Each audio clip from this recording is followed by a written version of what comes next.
فلا يتكلم أحد بموت رسول الله إلا ضربته. جئتك أؤمن بالله وبرسوله وبما شئت به.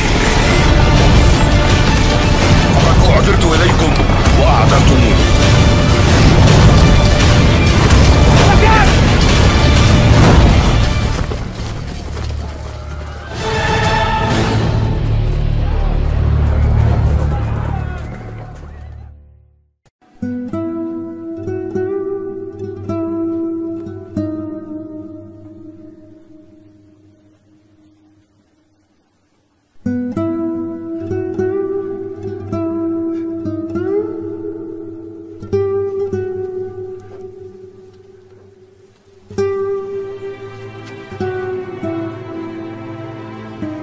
Pada suatu malam di Madinah yang sunyi, ketika bintang-bintang menggantung di langit seperti mutiara berkilau di atas samudra hitam, Rasulullah Muhammad Shallallahu Alaihi Wasallam sedang duduk bersama para sahabat di halaman Masjid Nabawi. Angin gurun yang lembut berhembus membawa aroma pasir dan dedaunan kurma yang melambai pelan. Di sekitar beliau, para sahabat duduk dengan khusyuk mendengarkan setiap kata yang keluar dari lisan suci itu dengan hati yang haus akan ilmu dan kebenaran. Malam itu Rasulullah berbicara tentang masa depan umatnya, tentang zaman yang akan datang jauh setelah beliau tiada, ketika dunia akan dipenuhi kegelapan, kezaliman, dan fitnah yang mengguncang iman manusia.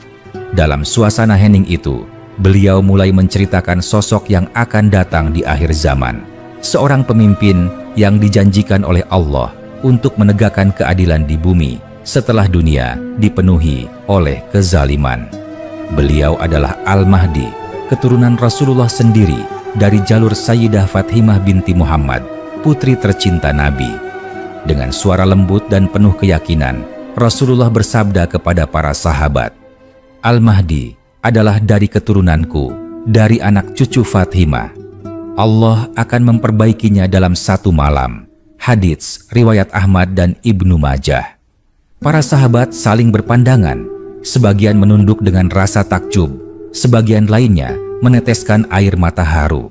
Mereka membayangkan sosok itu, seorang laki-laki dari keturunan Rasulullah yang akan muncul di saat dunia penuh dengan kegelapan iman dan kezaliman manusia.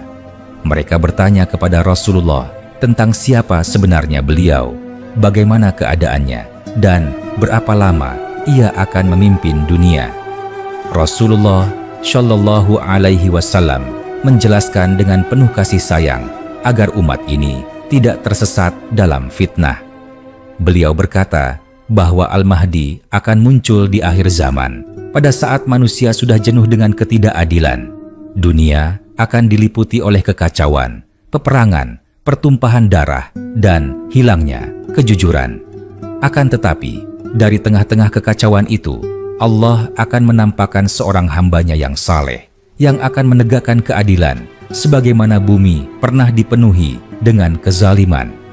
Seandainya dunia tinggal sehari saja, niscaya Allah akan memanjangkan hari itu, sehingga diutus seorang laki-laki dariku, namanya seperti namaku, dan nama ayahnya seperti nama ayahku.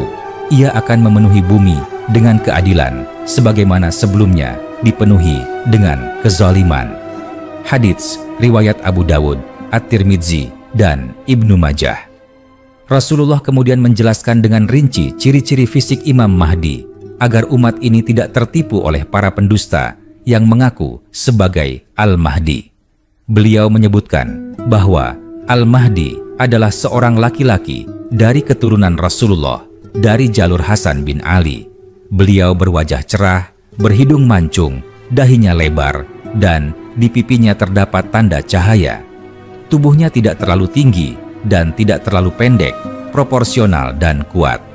Beliau akan hidup dalam keadaan biasa, bukan seorang penguasa sejak lahir, hingga pada satu malam Allah akan memperbaiki dan memantaskan dirinya untuk memimpin umat ini. Ketika para sahabat mendengar bahwa Allah akan memperbaikinya dalam satu malam, mereka memahami bahwa perubahan itu bukan perubahan fisik, melainkan perubahan ruhani. Allah akan mengilhamkan kebijaksanaan, keberanian, dan keteguhan iman dalam dirinya secara tiba-tiba hingga ia menjadi pemimpin yang pantas untuk mengemban amanah besar itu.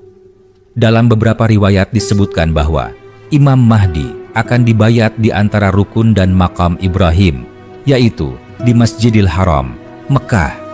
Orang-orang akan mendatanginya tanpa persiapan. Mereka akan mengenalnya karena tanda-tanda yang telah disebutkan Rasulullah. Mereka akan memaksanya untuk menerima baiat, meskipun awalnya beliau menolak karena merasa dirinya tidak pantas. Namun, Allah telah menakdirkannya sebagai pemimpin akhir zaman, maka baiat pun terjadi di depan Ka'bah yang mulia. Rasulullah bersabda, akan terjadi perselisihan setelah wafatnya seorang khalifah. Maka, seseorang dari penduduk Madinah akan melarikan diri ke Mekah. Kemudian, penduduk Mekah akan mendatanginya dan memaksanya agar dibaiat di antara rukun dan makom. Hadits riwayat Abu Dawud dan Ibnu Majah. Setelah baiat itu, Allah akan mengutus pertolongannya. Pasukan dari arah Syam dan Timur akan datang untuk mendukung Imam Mahdi. Dalam sebagian riwayat disebutkan bahwa di bawah kepemimpinannya, umat Islam akan memperoleh kemenangan demi kemenangan hingga bumi ini dipenuhi dengan keadilan dan kemakmuran. Tanah yang gersang akan menjadi subur, langit menurunkan hujan keberkahan, dan kekayaan akan melimpah ruah hingga tidak ada lagi orang yang mau menerima sedekah. Rasulullah bersabda, umatku akan hidup dalam kenikmatan pada masa Al-Mahdi, suatu kenikmatan yang belum pernah terjadi sebelumnya. Langit akan menurunkan hujannya dengan lebat, dan bumi akan menumbuhkan tumbuhannya dengan subur.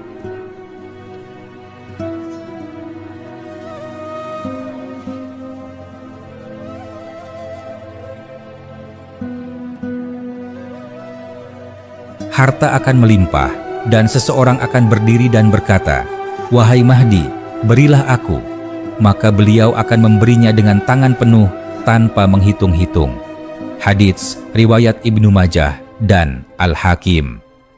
Malam itu, setelah Rasulullah menjelaskan tanda-tanda dan kemunculan Imam Mahdi, seorang sahabat bertanya dengan penuh rasa ingin tahu, "Wahai Rasulullah, berapa lama beliau akan memimpin umat ini?"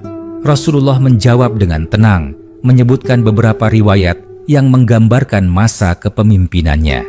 Dalam satu riwayat disebutkan bahwa beliau akan memerintah selama 7 tahun, dalam riwayat lain disebut 8 atau 9 tahun, dan dalam sebagian penafsiran disebutkan bahwa masa kepemimpinannya akan penuh keberkahan, sehingga seolah-olah terasa lebih lama daripada waktu sebenarnya.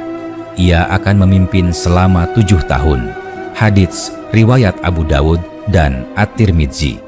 Namun beberapa ulama menjelaskan bahwa masa 7 tahun itu bukan dalam hitungan biasa, melainkan tahun-tahun yang penuh dengan keberkahan dan keadilan, di mana waktu terasa panjang karena kemakmuran dan kedamaian yang meliputi bumi. Ada pula riwayat yang menyebutkan bahwa masa itu bisa mencapai 9 tahun, sebagaimana diriwayatkan oleh Abu Sa'id Al-Khudri radhiyallahu anhu. Selama masa kepemimpinannya, bumi akan menjadi tempat yang aman. Tidak akan ada lagi peperangan besar antara umat Islam. Kaum muslimin akan hidup dalam kedamaian, dan seluruh negeri akan tunduk di bawah keadilan Imam Mahdi. Ia akan menegakkan hukum Allah dengan seadil-adilnya, dan tidak ada satupun kezaliman yang dibiarkan hidup di bawah naungannya. Rasulullah juga menceritakan bahwa di masa kepemimpinan Imam Mahdi akan turun kembali Nabi Isa, putra Maryam alaihi salam. Nabi Isa akan turun di Menara Putih sebelah timur Damaskus, dan beliau akan menjadi imam kedua bagi umat Islam di bawah kepemimpinan Imam Mahdi. Dalam riwayat disebutkan bahwa ketika Nabi Isa turun, Imam Mahdi akan menawarkan kepadanya untuk menjadi imam salat, tetapi Nabi Isa menolak seraya berkata, "Sesungguhnya sebagian dari kalian adalah pemimpin bagi sebagian yang lain, sebagai penghormatan dari Allah kepada umat ini. Hadits riwayat Muslim. Keduanya kemudian akan memimpin bersama umat Islam menghadapi fitnah besar, termasuk kemunculan Dajjal. Di tangan Nabi Isa, Dajjal akan terbunuh dan bumi akan dipenuhi dengan ketentraman setelah sekian lama dikuasai oleh kebohongan dan kegelapan. Setelah masa 7 hingga 9 tahun yang penuh dengan keadilan dan keberkahan itu, Imam Mahdi akan wafat. Umat Islam akan berduka karena kehilangan pemimpin yang telah membawa mereka keluar dari kegelapan menuju cahaya keimanan. Namun, setelah wafatnya, keadaan dunia akan mulai berubah kembali. Manusia akan perlahan kembali kepada fitnah hingga akhirnya datang masa yang telah dijanjikan, hari kiamat. Para ulama menjelaskan bahwa masa kepemimpinan Imam Mahdi adalah masa terbaik setelah zaman kenabian dan kekhalifahan yang lurus. Dalam masa itu, keadilan benar-benar ditegakkan dan bumi kembali menjadi tempat yang aman bagi orang-orang beriman. Tidak ada lagi rasa takut, tidak ada lagi kelaparan, dan manusia akan hidup dalam ridha Allah. Malam itu di Masjid Nabawi, setelah Rasulullah selesai bercerita, para sahabat terdiam dalam keheningan. Mereka merenungi sabda-sabda yang baru saja mereka dengar tentang masa depan yang jauh, tentang seorang pemimpin dari keturunan Rasulullah yang akan datang di akhir zaman untuk menegakkan kebenaran. Cahaya bulan menerangi wajah Rasulullah dan beliau memandang para sahabatnya satu persatu, lalu bersabda, "Berbahagialah bagi mereka yang hidup di masa itu, karena mereka akan melihat keadilan di muka bumi, sebagaimana kezaliman telah dihapuskan. Namun, celakalah bagi orang yang menentangnya, karena ia menentang kebenaran yang Allah turunkan." Dengan itu, Rasulullah bangkit dari tempat duduknya, meninggalkan para sahabat yang tenggelam dalam perenungan panjang tentang janji Allah yang pasti akan datang. Imam Mahdi bukan sekadar tokoh misterius yang muncul dari kegelapan sejarah, melainkan simbol kemenangan iman atas kezaliman, tanda bahwa rahmat Allah tidak pernah hilang dari bumi ini.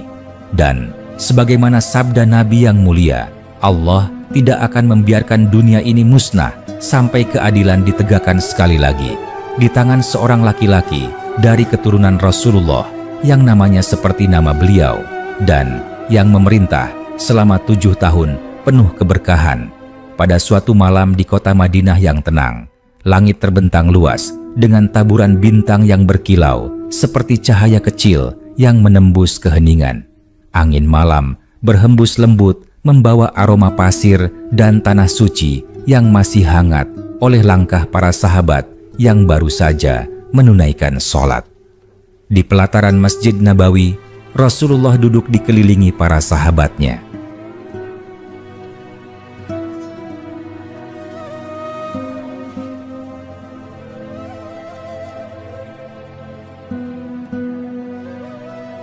Wajah beliau bercahaya diterangi oleh rembulan yang menggantung di langit. Sinarnya lembut menimpa dinding masjid dari tanah liat yang sederhana. Para sahabat duduk dalam lingkaran.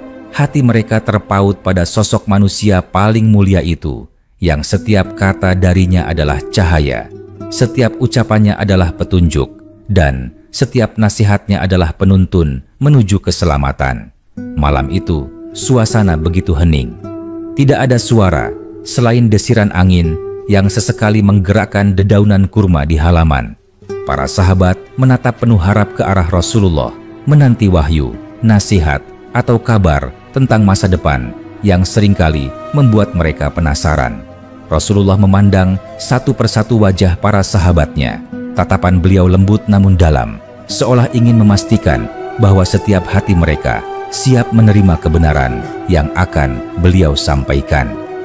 Setelah beberapa saat, beliau membuka pembicaraan tentang sesuatu yang membuat para sahabat tertegun, yaitu tentang masa depan umat ini, tentang zaman yang jauh setelah beliau tiada, dan tentang seorang laki-laki dari keturunannya yang akan muncul di akhir zaman untuk menegakkan keadilan ketika dunia telah dipenuhi dengan kezaliman.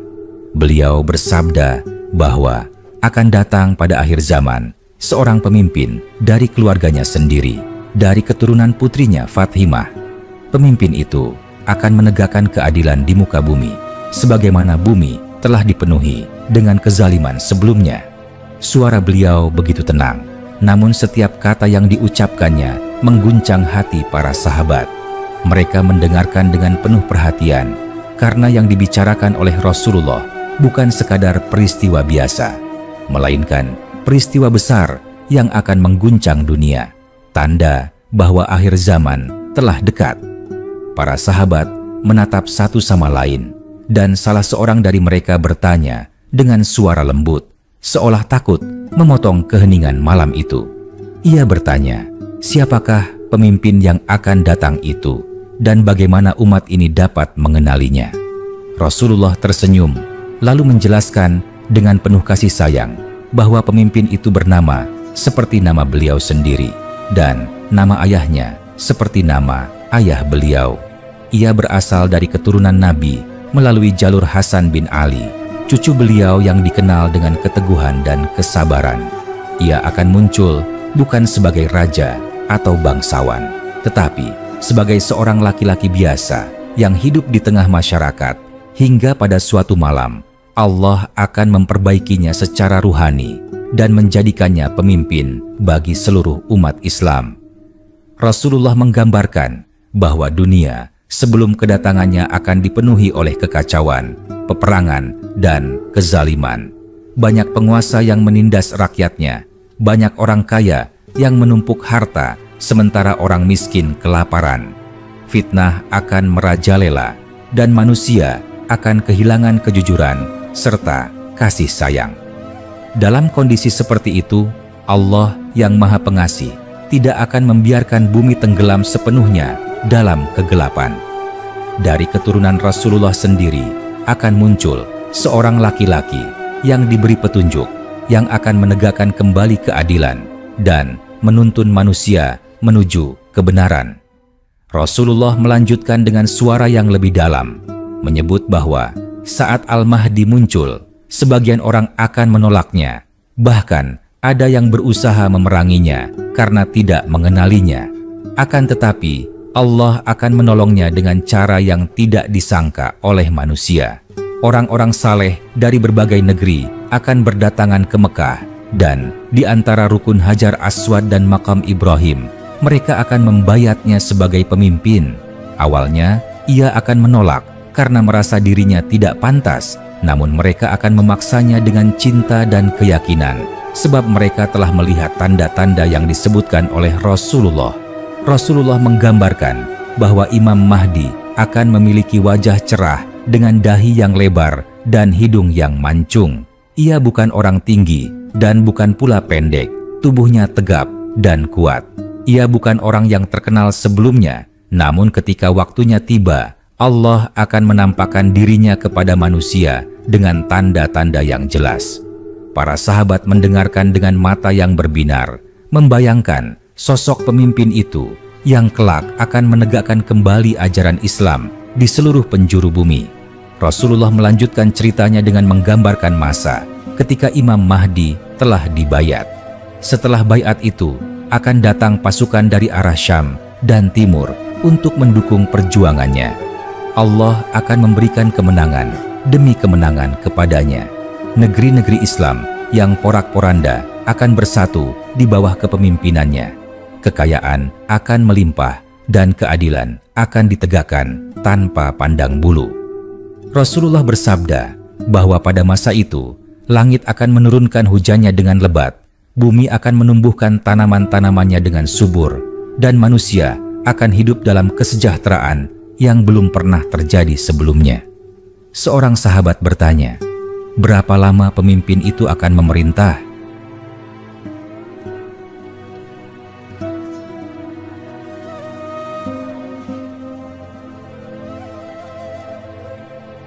Rasulullah menjawab bahwa masa kepemimpinannya akan berlangsung selama 7 tahun. Dalam riwayat lain disebutkan 8 atau 9 tahun. Namun, masa 7 tahun itu akan terasa panjang karena keberkahan yang melimpah di dalamnya. Waktu terasa lambat karena kehidupan manusia penuh dengan kedamaian, keamanan, dan keberlimpahan. Tidak ada lagi peperangan, tidak ada lagi kelaparan, tidak ada lagi ketakutan di hati manusia. Pada masa kepemimpinannya, Imam Mahdi akan memerintah dengan keadilan yang sempurna. Ia tidak akan menumpuk kekayaan, tidak akan hidup mewah, dan tidak akan membedakan antara orang kaya dan orang miskin. Setiap keputusan yang ia ambil akan berdasarkan keadilan dan syariat Allah. Bila seseorang meminta bantuan, ia akan memberikannya tanpa menghitung. Bila seseorang membutuhkan pertolongan, ia akan menolong tanpa menimbang kepentingan. Hatinya penuh kasih sayang terhadap rakyat, dan Allah menurunkan keberkahannya di setiap langkah yang ia ambil. Rasulullah menggambarkan suasana dunia pada masa itu. Bumi menjadi makmur, sungai-sungai mengalir dengan jernih, ladang-ladang menghasilkan panen yang berlimpah, dan setiap orang hidup dalam kecukupan. Tidak ada lagi kebencian dan kedengkian antar manusia. Semua orang berlomba dalam kebaikan, karena Imam Mahdi mengajarkan mereka untuk kembali kepada agama yang lurus. Anak-anak belajar Al-Quran, orang dewasa memakmurkan masjid, dan para ulama menegakkan ilmu dengan penuh semangat. Di masa itu pula akan turun Nabi Isa putra Maryam, yang datang untuk membenarkan ajaran yang telah diselewengkan dan menegakkan kembali kebenaran. Ketika Nabi Isa turun di Damaskus, ia akan bertemu dengan Imam Mahdi. Imam Mahdi akan mempersilakan Nabi Isa menjadi imam salat.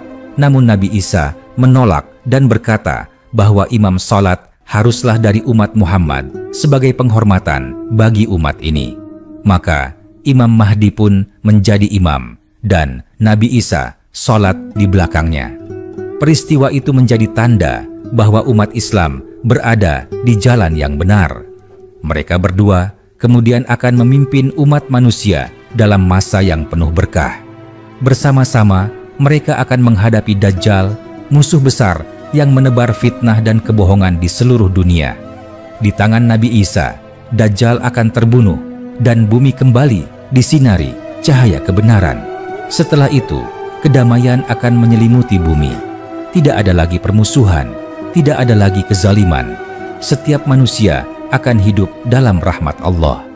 Selama 7 tahun masa kepemimpinannya, Imam Mahdi akan memerintah dengan penuh kebijaksanaan dan keadilan. Ia akan menjadi pemimpin yang dicintai oleh seluruh rakyatnya. Tidak ada satupun kezaliman yang dibiarkan. Bila ada seorang yang tertindas, Imam Mahdi akan menegakkan haknya tanpa takut kepada siapapun. Bila ada seseorang yang berbuat salah, ia akan menegakkan hukum dengan tegas namun adil. Setelah masa kepemimpinannya berakhir, Imam Mahdi akan wafat dalam keadaan diridai oleh Allah dan dicintai oleh seluruh umat Islam. Dunia akan berduka karena kehilangan pemimpin yang adil dan bijaksana. Namun, sebelum wafatnya, beliau telah meninggalkan jejak keadilan yang akan dikenang sepanjang zaman. Umat Islam akan terus menyebut namanya dengan penuh hormat dan doa. Malam itu, setelah Rasulullah selesai bercerita, para sahabat terdiam lama.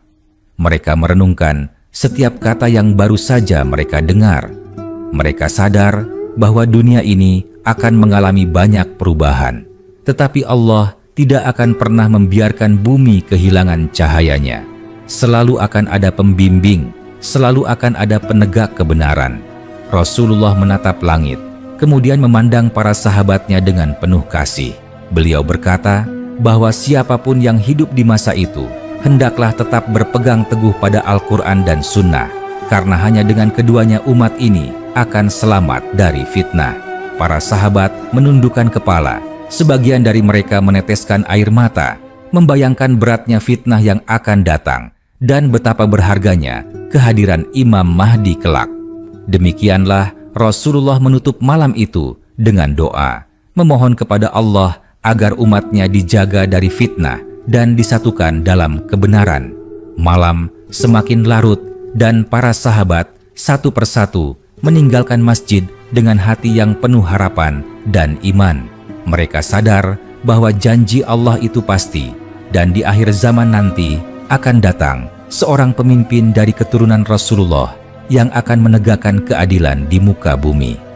Setelah malam itu berlalu, para sahabat masih sering berbicara tentang kisah yang mereka dengar dari Rasulullah. Mereka membicarakannya dengan penuh rasa takjub dan pengharapan. Setiap kali nama Imam Mahdi disebut, hati mereka bergetar karena sosok itu adalah keturunan dari manusia paling mulia, seseorang yang akan menegakkan keadilan di masa ketika dunia penuh dengan kezaliman.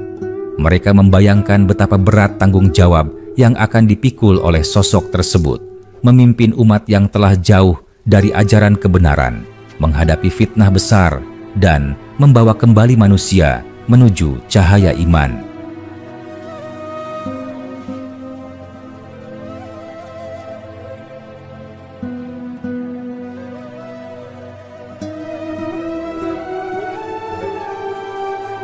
Dalam riwayat-riwayat yang tersebar kemudian, disebutkan bahwa masa sebelum kemunculan Imam Mahdi akan dipenuhi oleh pertikaian dan fitnah. Akan terjadi perselisihan besar di antara para pemimpin hingga seorang khalifah wafat dan manusia berselisih mengenai siapa penggantinya. Di tengah kekacauan itu, seorang laki-laki dari Madinah akan melarikan diri ke Mekah untuk menghindari fitnah. Ia tidak lain adalah Al-Mahdi yang dijanjikan. Penduduk Mekah akan mendatanginya dan memaksanya untuk menerima baiat di antara rukun dan makam Ibrahim.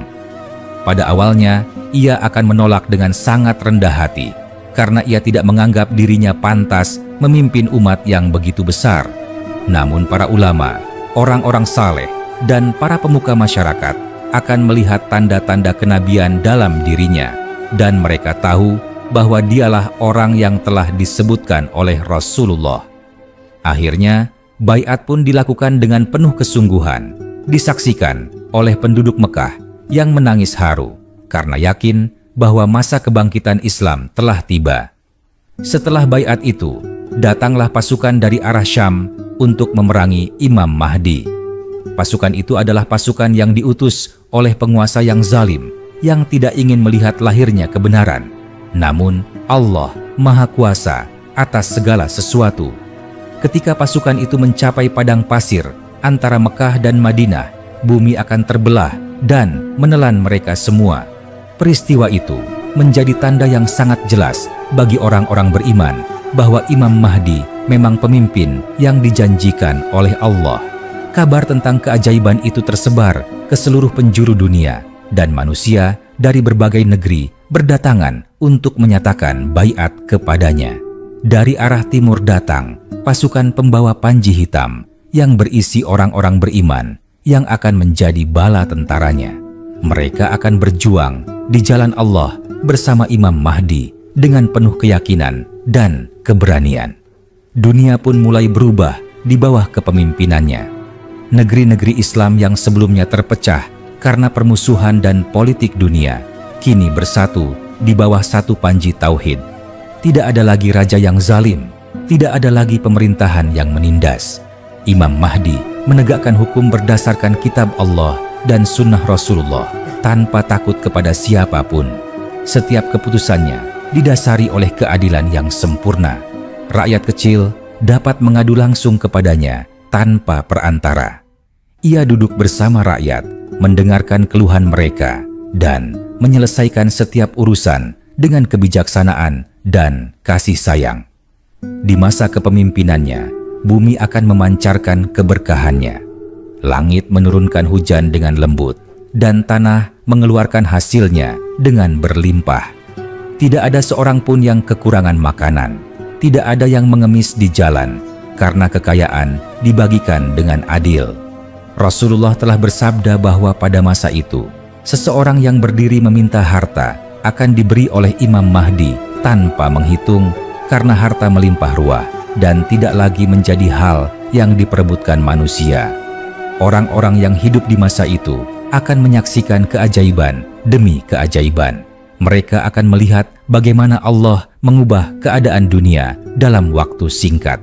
Sebelumnya, manusia hidup dalam ketakutan, peperangan, dan kelaparan. Tetapi di bawah kepemimpinan Imam Mahdi, mereka hidup damai dan makmur. Tidak ada lagi peperangan besar di antara kaum muslimin, karena mereka semua tunduk di bawah satu kepemimpinan yang adil. Di setiap negeri berkumandang azan, di setiap rumah manusia kembali mengingat Allah, dan di setiap hati tumbuh rasa cinta kepada kebenaran. Rasulullah pernah bersabda bahwa seandainya dunia tinggal 1 hari saja, Allah akan memanjangkan hari itu hingga datang seorang laki-laki dari keturunannya yang akan memenuhi bumi dengan keadilan, sebagaimana sebelumnya dipenuhi dengan kezaliman. Kalimat itu disampaikan Rasulullah dengan penuh keyakinan, dan para sahabat memegang erat sabda tersebut sebagai janji pasti dari Allah. Maka, setiap kali zaman berganti dan umat Islam menghadapi masa sulit, mereka selalu mengingat janji itu. Dalam riwayat lain disebutkan bahwa masa kepemimpinan Imam Mahdi akan berlangsung selama 7 tahun. Namun, keberkahannya begitu besar hingga seolah-olah manusia hidup berpuluh-puluh tahun dalam kedamaian.